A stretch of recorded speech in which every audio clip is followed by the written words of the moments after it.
My first memories of Plymouth occurred about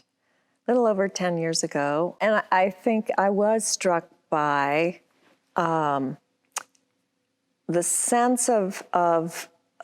many years of tradition here,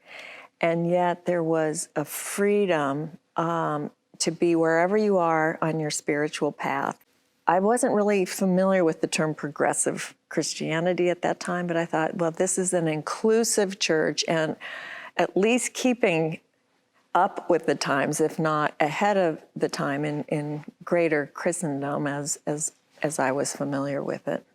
At that point in my life, I was ready for, I think, more spaciousness in my own ability to individually and collectively experience God, Spirit, in a more open, freeing, spontaneous way. Initially, what I felt was more of a responsibility on myself to have my own spiritual practice and view and beliefs, and that I wasn't going to be spoon-fed or required, to follow a particular creed or dogma. And ultimately, I think what I've experienced at Plymouth was that my faith journey, spiritual journey, became much more personal to me, and I knew it would be honored and not judged, and people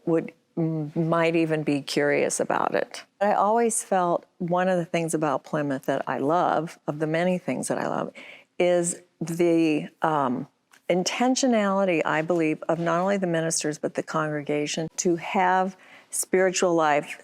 / contemplation and action, and that it's not just something that you do on a Sunday morning, that the intention is that it is integrated into your entire being, and it impacts your relationships and whatever you're called to do in the world on a moment by moment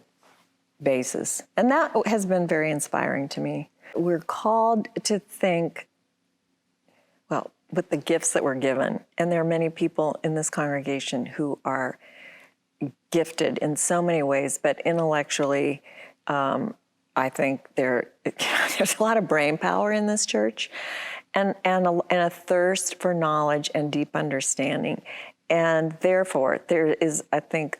more than in the average church, an understanding of systemic issues. And that does not mean that